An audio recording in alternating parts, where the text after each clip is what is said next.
Winning Blueprint presents.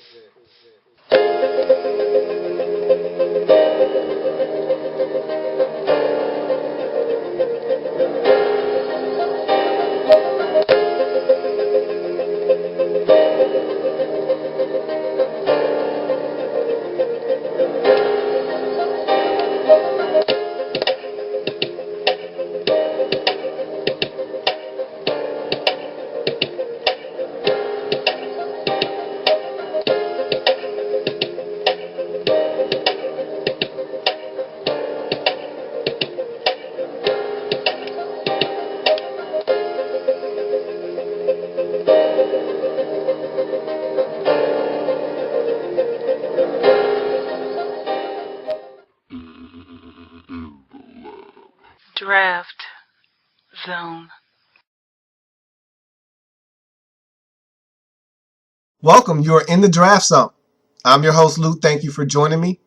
This is the 2013 NFL Draft Wrap-Up, a series that focuses in on the NFL Draft, looking at each and every single team in the National Football League, breaking down their drafts individually, looking at each and every single pick in the draft, taking into consideration not only the pick itself, but where it was made, how it was made, and how it will impact the team in the upcoming 2013 season and moving forward. And so we'll grade out each and every single selection in the draft made by that particular team. In this case, we're talking about the Oakland Raiders. The Oakland Raiders. Talk about their draft, break it down, and get an aggregate score. After looking at each and every single pick, we'll give them a grade using our baseball grading scale, as we always do here in the lab room in the draft zone. Single, double, triple, home run. There will be no strikeouts here in the draft wrap-up, as you can never tell how these players are going to pan out. Will they be a bust? Will they come in? Will they be productive? You just don't know. You can't say right now. It's too early to tell. And also, it's hard to tell if a team reached on a player or not. Again, each team has varying degrees of grades on these players. What one team sees as a first-round selection, another team might see as a second. And so you can never tell, to each its own. And so there will be no strikeouts here in the draft game. So what we'll do is focus in on the Raiders and their draft, grade out each and every single pick, get an aggregate score for the Raiders as a whole in this draft, and move on. So I have my draft board behind me, and now I caution you. I got a little sloppy here. Okay? Shoot me. The draft board, I wrote in a color that's extremely hard on the eyes. Look, I haven't used it yet. I wanted to. I didn't know how it was going to turn out. It looks terrible. I wasn't going to do it all over again. I said, look, I've done it. It's done. All you need to know is that I'll read it off to you if you can't see it, and I won't lie to you. Just trust me on this one. Trust me. Trust the process, as Mike Mayock always says. Trust the process. So you just got to trust me on this one. So got the draft board, got my handy-dandy pointer. Let's get to work on this draft board and break down this Oakland Raiders draft, if you will. So you look at the Raiders, and you look at this board. There's needs aplenty on this board. So you look at defensive line, linebacker, cornerback, offensive line, safety, tight end, quarterback. You just named about every position on the Raiders roster, which is exactly where the Raiders are right now. They're in rebuilding mode. This new regime had to come in, purge this roster, start over from scratch. And so that's what the Raiders are in the process of doing. This was the first real draft for the Raiders and their new administration. Last year, they did not own a first-round pick. Was not any fault of their own. It was not their doing. It was the last regime's doing. And so this is the first draft where you actually get to see the direction that the Oakland Raiders are trying to go into. And look, I'm really mixed on this draft because we'll get into why I have mixed feelings about this draft a little bit later. I'll just say this, and then we'll get into the draft. Some of the picks make me wonder, make me scratch my head. I had a few Scooby-Doo moments when I looked at the Raiders draft and some of the picks that were made. And what I mean by a Scooby-Doo moment,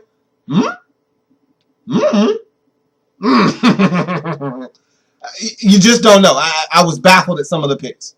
So let's just get into the draft for the Raiders, and I'll break it down and I'll tell you what my feeling was and how I feel about the pick and what the thinking was when the pick was made and what I feel the Raiders were able to accomplish in this draft. You look at the draft board, round, pick, players, position, school. So we'll start with the Raiders in the first round. Remember, the Raiders had the 3rd overall selection. They traded out of it. Great move by the Raiders. And that front office, spearheaded by Reggie McKenzie. This is exactly what you want to do. Get out of the first pick. There's value there, sure.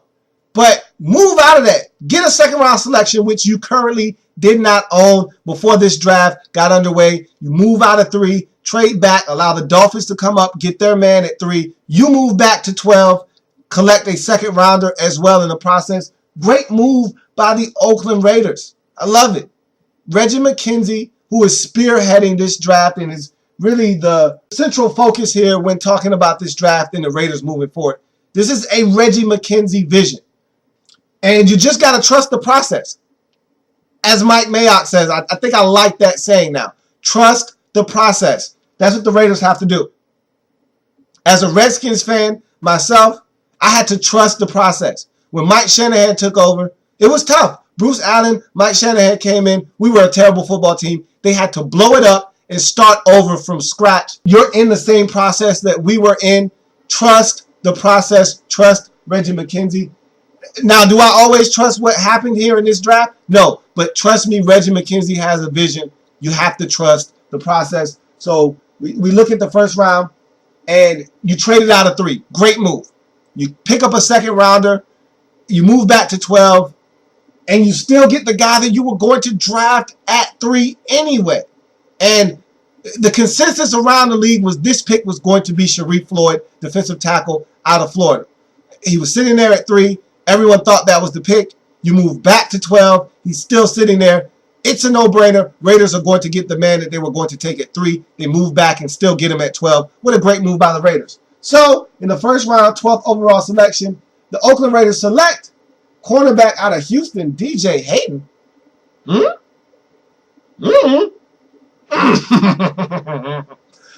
That's one of those head scratchers. Because was this the best player available pick? I'm not sure. Because did you need a cornerback was my question. DJ Hayden's really good. Was he good enough to be selected as the 2nd corner taken off the board in this draft? Absolutely. To each his own. If that's your guy, get your guy. Have no problem with that. If he comes back from that near fatal injury that he had, where he almost bled out and died on the football field, you've got yourself a really good football player. Here's a guy that's 4'3", 40 guy. So he's blazing fast. Then he makes plays on the football. That's the thing I love about him the most. His willingness to compete. Go after the football, make plays. He's got the ball skills of a receiver. He's got the toughness and ferocity of a defender. And he's not afraid to tackle. So I love everything about DJ Hayden's game. So I'm not attacking the player. I'm attacking the pick itself. Did you need a quarterback? You went out in free agency, you got Mike Jenkins. You went out in free agency, you got Tracy Porter. You re-signed or at least extended the tender out of one Phillip Adams at the cornerback position. So that's 3 corners right there. 2 out of those 3 are going to start for you. I don't know if DJ Hayden starts for you day one. He's a first-round pick. I'm hoping he's starting for you day one. But you already had 2 starting corners, whether it was Phillip Adams in one of those corners or both of the free agent corners. You had 2 starters already. So was corner a necessity or was this the best player available to you? Either way, I don't care what it is. You got yourself a really good football player if he's 100% back from that injury. And we don't know yet. You can only assume that the Raiders feel good about the medical. And so this is a great pick. Don't let me discourage you on the pick. You traded back. You got value at 12. You picked up a second rounder, and you got a really good football player if he is in fact healthy. It's an absolute home run for the Raiders. In the first round, pick 12, quarterback out of Houston, DJ Hayden. It's a home run. You can put it on the board, Raiders. So I love the pick. I love the value you got here. I love the fact that you traded back and collected another pick in the second round, a pick that you didn't have coming into the draft. I love all of that. And so this is a home run for me. That whole body of work that Reggie McKenzie put together, this is a masterpiece in that first pick. Because you traded out of 3, which is what you wanted to do all along, got a second rounder, and still got the guy that you were going to select at 3 anyway. Perfect. Brilliant. So, love the pick. Was I in love with the move, the actual pick itself? I had questions. But if the guy is what you think he's going to be, I have absolutely no problems with you selecting DJ Hayden at 12. None. So, we go to the second round. Pick 42. You got this from Miami. So, great. We just talked about this. You picked up a second round. That's what you have to do if you want to build this thing the right way. Offensive tackle out of Florida State, Menelik Watson. Head scratcher. This is why it's a head scratcher. Menelik Watson played 1 year of football at Florida State. 1 year at right tackle. So, experience isn't there.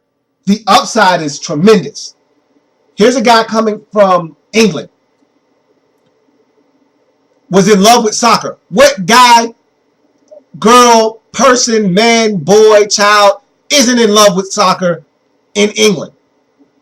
But when you're 6'6", 310 pounds, soccer's not in your future. So Menelik Watson realized very quickly, okay, I'm not going to be able to play soccer for a profession. All right, I'll just play basketball. He realized, man, this basketball thing's a lot harder than I thought it was going to be. Maybe I'll try my hand at boxing. I'm not very good at this, and I started too late. Okay, I'll try something else. Maybe football. Hey, this looks fun. I like it. I'm going to Florida State, but first I got to go to a JUCO, and then I'll go to Florida State. He does it. It works out. He ends up winning the job at the right tackle position in Florida State. Comes in, plays extremely well, gets drafted by the Oakland Raiders in the second round. Great. But there's no production. This guy is a piece of clay. He's a big slab of clay that you have to mold into a starting right tackle in this league. Is he ready to start right now? I'm not sure. Because 1 year of production, and the guy has everything you want. Physical attributes are there. Quick feet, big, long, athletic. He can do it all. But he still doesn't know what he's doing at the right tackle position. Or the tackle position itself. He just doesn't know what he's doing as a football player. He's very raw. And so, it's a good pick. But if you're the Raiders, and this is the reason why I get the pick, while it was a head scratcher at first, I took a step back and I thought about it. My initial reaction was, what are you doing? But you look at the pick, the Raiders aren't winning now. And I know fans don't want to hear that, but you're not winning 10 games in 2013. It's just not happening. I'm telling you that right now. You're not winning 10 games in 2013. This is a pick for the future. And if Menelik Watson struggles in 2013, fine. But if the Raiders have their way with this guy, if they're able to coach him up, and they know they got a lot of molding and sculpting and coaching to do with this young man, but if they get him where they want to get him as a football player, they get him to do the things that they think he's capable of doing, Menelik Watson could be an all-pro in this league. He's got the talent to be that. And so this isn't a pick for 2013. Not saying that you're going to draft and stash this guy. You don't draft and stash second rounders. He's going to play, but it's going to be baptism by fire. He's going to get beat. He's going to make mistakes. He's going to hold. because I'm not in love with all of his footwork, all of his technique. Again, he's raw. He's going to make mistakes. He's going to get beat. When he gets beat, he's a grabby guy. He's not afraid to hold and not allow you to get to his quarterback. That's going to cost you some penalties in Oakland. But you've got to be willing to accept the fact that he's going to make mistakes. But if the Raiders get out of him what they think they're going to get out of him, you can have an all-pro tackle on your hands in 3 years. And that's why he was drafted in the second round. So for me, it's a triple here because I see the value in that pick. I see the upside in that pick. It's a good pick. You're just going to have to work with Menelik Watson. Very raw. Here's your slab of clay. Mold it, make it into what you want it to be. So, second round, pick 42, offensive tackle out of Florida State, Menelik Watson, triple for me. It's a good pick for the Raiders. So, right now, I'm really feeling the draft. Even though I've got questions, I was able to get some answers. So, I go to the third round. Pick 66, linebacker out of UConn, C.O. Moore. I look at this guy and I say, man, I like the pick.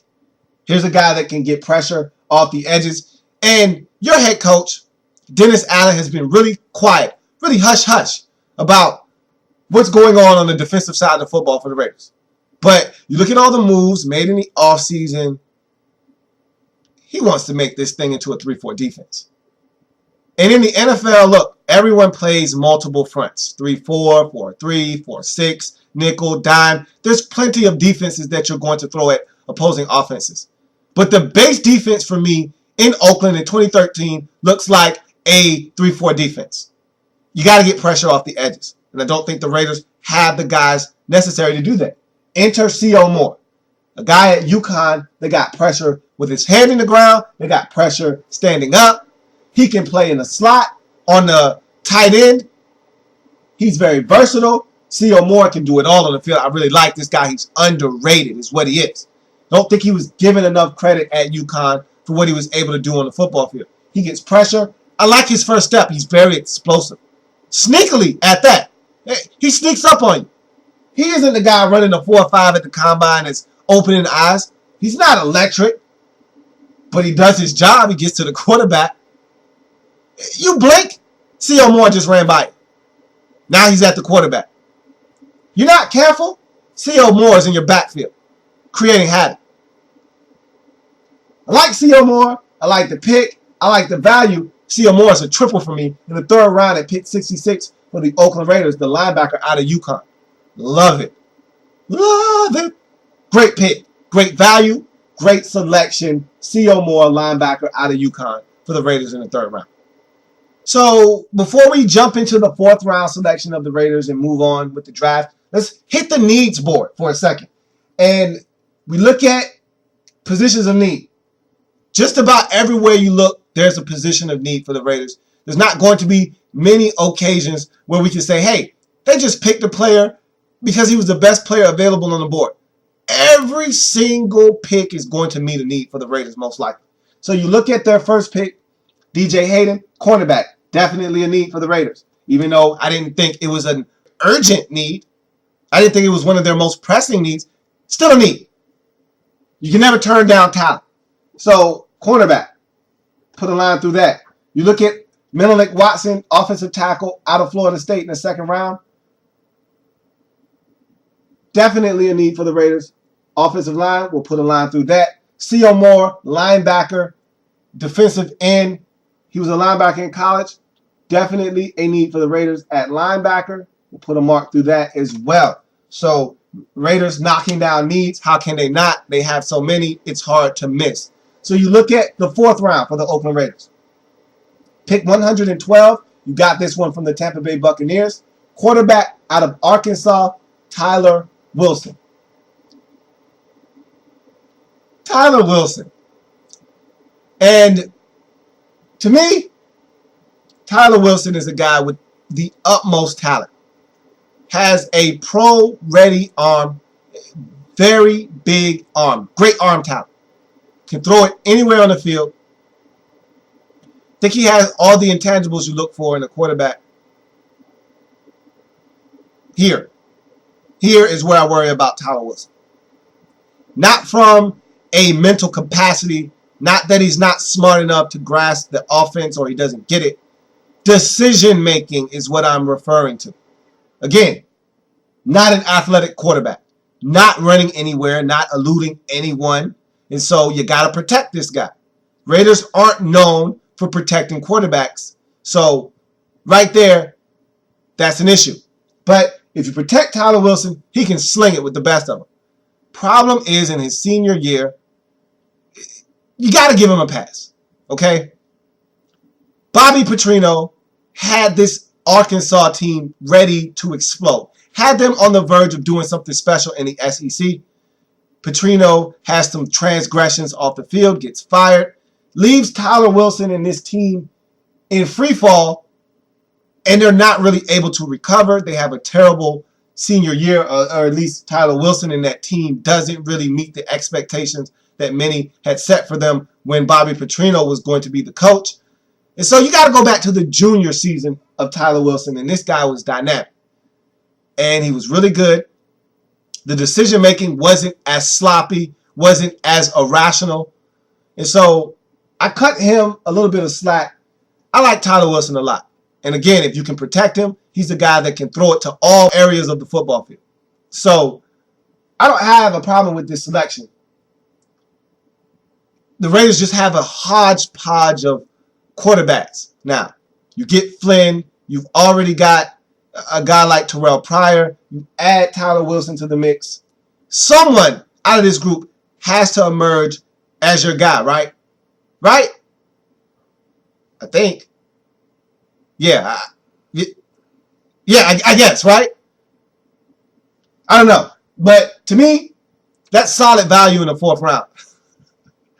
It's solid value in the fourth round. So, to me, it's a triple. I don't have a problem with you selecting Tyler Wilson in the fourth round. You need a quarterback. We don't know what Terrell Pryor is. I'm not a big Terrell Pryor fan. I'm really not. You get Flynn. What is Matt Flynn? I still don't know what Matt Flynn is. And so, getting Tyler Wilson isn't the worst thing in the world. We'll see what happens in Oakland at the quarterback position. But I do know this. That meets another need on this board. So, we'll take quarterback off as Tyler Wilson meets another need for the Oakland Raiders in the fourth round with the 112th overall selection. Quarterback out of Arkansas, Tyler Wilson is a triple in my book. We go to the sixth round, and the Raiders really like the sixth round. They got 4 picks in the sixth round. This is where I start to have questions. This is where the draft takes a dramatic turn for me. I was really happy with the first 4 picks in the draft for the Raiders. This is when I start squinting my eyes and having flashbacks. And this is where I start scratching my head. And you know, earlier when I was scratching my head and I had questions and I was able to answer those questions, this is where I scratch my head. This is the portion of the draft where I scratch my head and I have questions and they don't get answered. And I'm just left wondering what just happened. So we start with the first pick in the sixth round for the Raiders. And again, they have 4 of them. They like the sixth round a lot. They like it a lot. So pick 172, tight end out of Colorado, Nick Kaza. Why was this pick necessary? I just want to know. Because Nick Kaza isn't a receiving tight end. He didn't light the world on fire at Colorado. Not a lot of production at Colorado as a pass-catching threat. Don't you already have a blocking tight end? This guy is phenomenal at blocking. Don't you already have a blocking tight end? His name is Richard Gordon. So what do you need Nick Kaza for? How many blocking tight ends do you need on your roster anyway?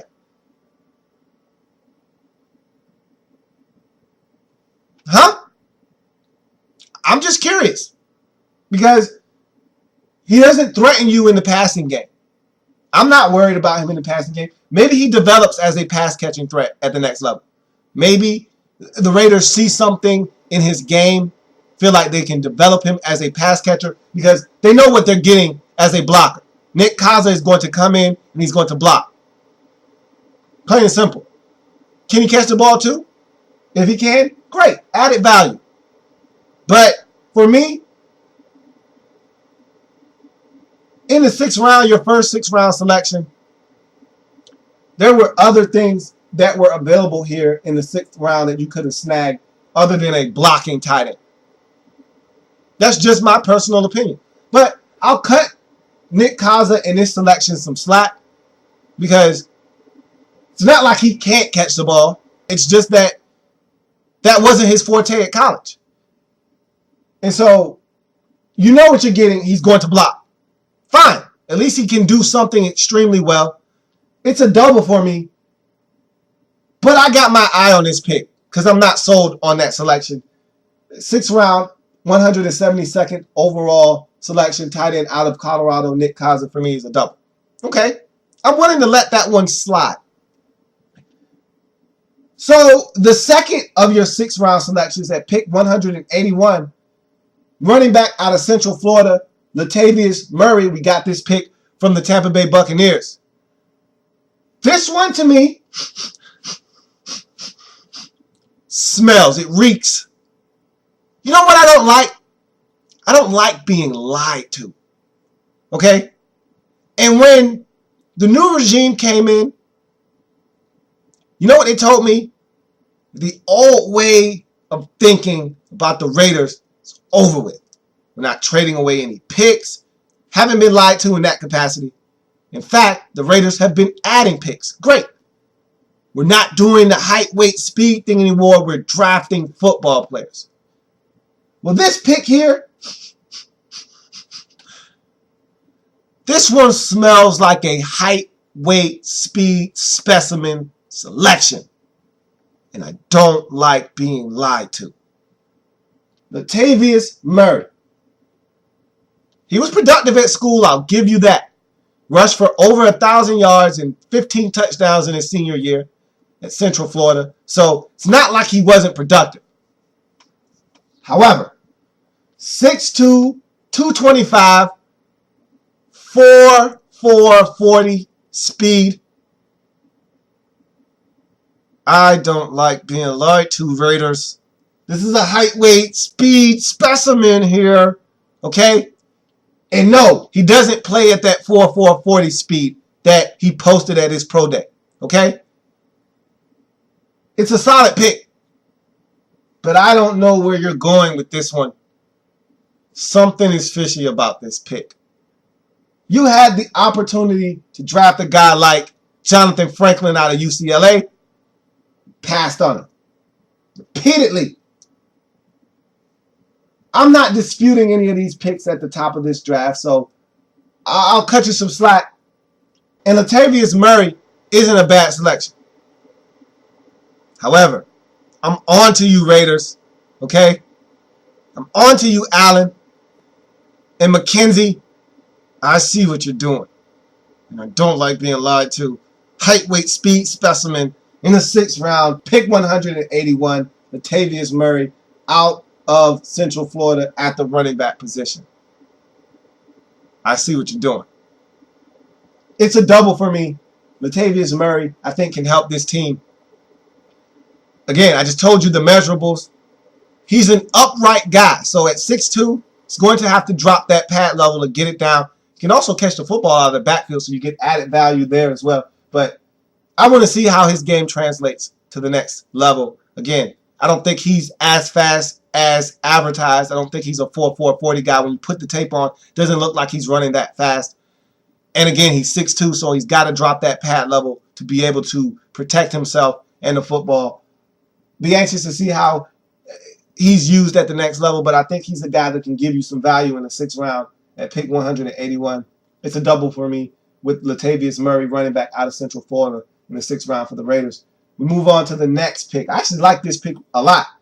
3 selections later at 184 in the 6th round, you get tight end out of Tennessee, Michael Rivera. This is a pick that you got from the St. Louis Rams. I actually like this pick a lot. More so than the Nick Kaza pick. 12 picks earlier. You went back to the tight end market. This time you get a pass-catching threat in the form of Michael Rivera. You're loading up on tight ends. And I understand why. Tight ends, after the running game, are the quarterback's best friend. And you already have David Osbury. You already have Richard Gordon. You go get Nick Kaza. Here comes Michael Rivera. So that's 4 tight ends right there. Do I see you keeping 4 tight ends on your roster? No, someone's not going to make the roster. I like Michael Rivera a lot. Is he the most explosive? No. Is he the best blocking tight end? No. That's why you drafted Nick Kaza. That's why you have Richard Gordon. Can he catch the football? Absolutely. At 6'3", about 245, 250 pounds, Michael Rivera is a guy that will catch the football wherever you throw it. However you throw it, whenever you throw it. And I like that. Can he learn how to separate from defenders better? Sure. Does he need to get a little bit stronger? Absolutely. But at the end of the day, you show me a guy that can catch the football, I'll show you a guy that I can work with, that I can turn into an absolute stud at the next level.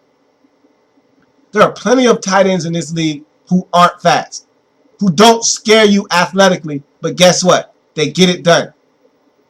First name that pops into my head, Jason Witten, an ex-Tennessee Volunteer. Michael Rivera, an ex-Tennessee Volunteer. So, look, that's where the similarities stop. Jason Witten is 6'5". Michael Rivera is 6'3". Jason Witten is an excellent blocker. Michael Rivera is not. So, I'm not comparing the two. I'm just saying he catches the ball a lot like Jason Witten. Jason Witten does not create separation because of athleticism. He creates it because he's savvy. He understands how to get open, how to use leverage. If Michael Rivera can learn how to do all those things, I think he can be a very viable tight end in this league, a great pass catcher for the Raiders. I like this pick a lot. To me, that's a triple. I like him more than I like Nick Kaza. So, it's a triple for me in the 6th round. Pick 184, tight end out of Tennessee, Michael Rivera. So now we move on to your 4th and final 6th round selection. Wow, 4 of them. Pick 205. It's a compensatory pick, defensive tackle out of Oklahoma, Stacy McGee. This pick stinks to high heavens. Okay? And the reason I say that is because Stacy McGee is talented enough to be an all-pro in this league and a force at the defensive tackle / defensive end position in the National Football League for the next 10 years. But his off-the-field history and his lack of production says that he could be out of the league in less than 3 years. And that's the problem I have with Stacy McGee. He was suspended twice at college, one for marijuana use, the other for off-the-field transgressions on campus. He was arrested right before the team's bowl game. He's not a good guy. He doesn't get it mentally. So, because of those transgressions off the field, his production on the field suffered. And when he plays, he's really effective. Problem is, he's not consistent because he's always getting in trouble. And I don't like troublemakers. Now, what you have to keep in mind is when you're not a good football team, you got to take chances on guys who have a checkered past. Sure, the red flags are rampant with Stacy McGee. And normally, that keeps other teams away. And if you're the Raiders and you're trying to build your team and you want to build a good locker room with good chemistry, you want to keep guys like Stacy McGee out of it. However, you got to take chances when you're a team trying to build a team with a lot of talent. You got to take chances on guys like Stacy McGee sometimes. And it's not like the Raiders had a whole draft full of red flag guys. He's probably the only red flag on this draft board, and so I'm willing to overlook that if the Raiders are. And apparently they were, because he's a guy that I didn't think many people had on their board because of the off-the-field issues. So if the Raiders are willing to overlook it, so am I. Problem is, track record in history speaks for itself. It does not lie. I don't like what I see out of Stacey McGee. It's a single for me because I don't trust him off the field. I didn't see enough production at college. He didn't play enough. I see the upside. I see the potential. I know it's there. It exists. But I don't like what I see off the field. And until he shows me that he gets it, that he wants to play football, that it means enough to him to stay out of trouble off the field, he's a single for me. So in the 6th round at pick 205, defensive tackle out of Oklahoma, Stacey McGee, is a single. So now we're in the 7th round. 2 more selections for the Raiders. 7th round, 209th overall selection, wide receiver out of San Diego State, Bryce Butler. I told you I was on to you, Raiders, and I don't like being lied to. Here we go again. Height, weight, speed, specimen, Bryce Butler. No production at all whatsoever at San Diego State. Okay? None whatsoever. Transferred from USC. Didn't get on the field. Transferred to San Diego State. Didn't have production there either. So, why is he drafted? You know why he's drafted? 6'3". That's the height requirement. Check. Okay. Weight. 210 pounds. That's a check on the weight requirement. Speed. Okay, so you say 6'3", 210, 215 pounds. Probably isn't that fast. 4.37 40. Check for speed. Height, weight, speed, specimen. No production. What are you doing here, Raiders? I see what you're up to. This guy is athletically gifted. Okay? All jokes aside, if he can come in to your organization, flash on the football field, give you a sense of why this guy was at USC in the first place. If you feel like you can work with him, you don't have anything at the receiver position that stops you from getting a guy like Bryce Butler and putting him on your roster. You have a whole bunch of stuff at receiver, and none of it elite.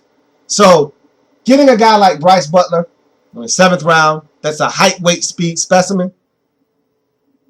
Why not? If he doesn't work out, fine. He'll just be another Raider receiver that you throw into the junk pile and you move on. So I don't have a problem with the pick other than you lied to me. You told me that height, weight, speed specimens were no longer on the menu for the Raiders. You just served up 2 of them in your last 4 picks. Latavius Murray, running back out of Central Florida, height, weight, speed specimen. Bryce Butler, receiver out of San Diego State, height, weight, speed specimen. At least Latavius Murray had some production on the field at college that justified the pick. Bryce Butler does not. And so this one is strictly height, weight, speed, and upside as a pick. To me, it's a single.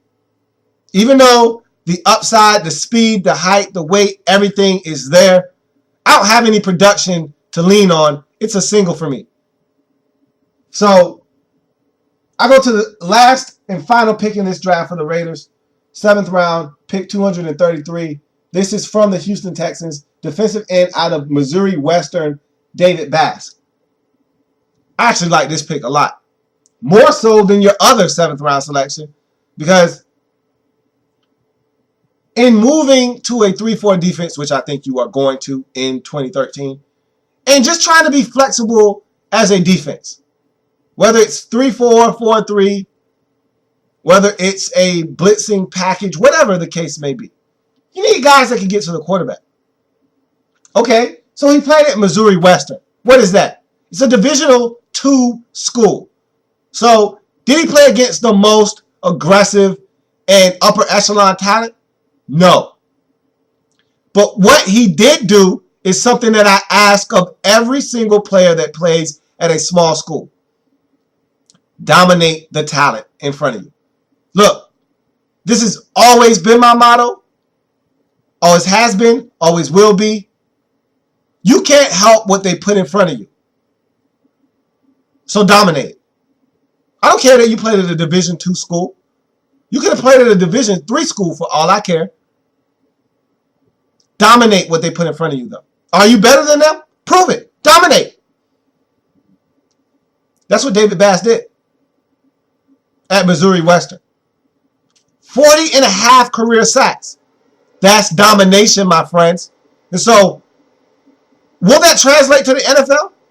Can't answer that question. But I do know this. They put guys in front of him that were inferior. He dominated. That's all I ask out of guys that play at a smaller school. Dominate.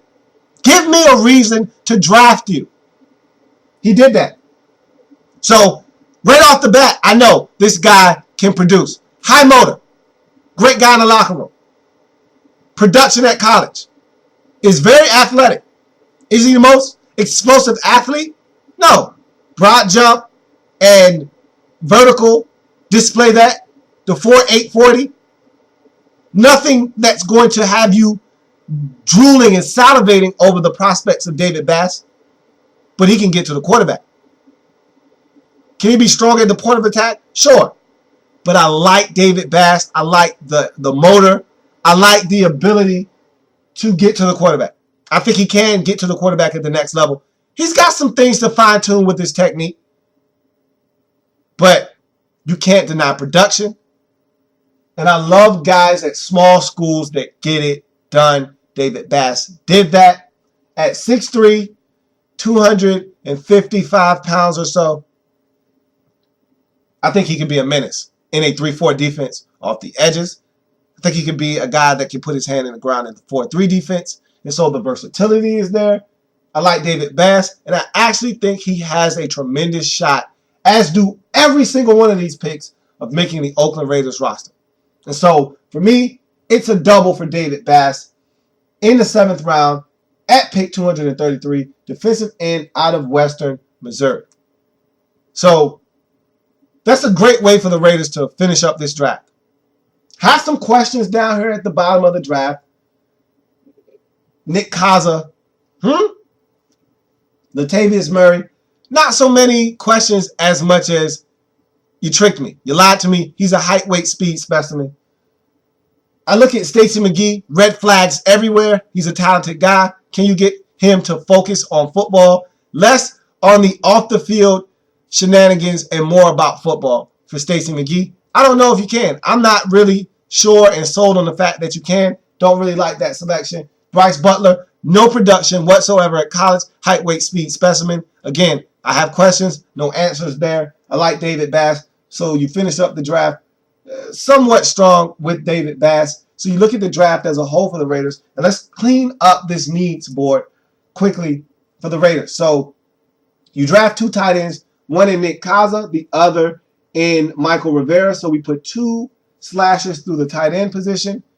You did not draft a safety in this draft, which is another question mark for me. You did not retain the services of a guy like Michael Huff. And so safety to me is a position that you should have addressed at some point in this draft. How about not selecting 2 tight ends and getting a safety at some point in this draft? That would have helped. A guy like Bakari Rambo was sitting on the board in the 6th round when you selected. You could have taken him. You did not. So there's question marks. Nick Kaza, for me, did not need to be selected. That could have been Bakari Rambo. That could have been a safety. You elected to go in a different direction. I have questions. You look at Stacy McGee. He's a guy that you drafted as a defensive tackle. I think he's more of a defensive end in a 3-4 defense. He's a 5 technique in my estimation. If you're going to play the 4-3 defense, you stick him inside. But he's a defensive lineman either way you slice it.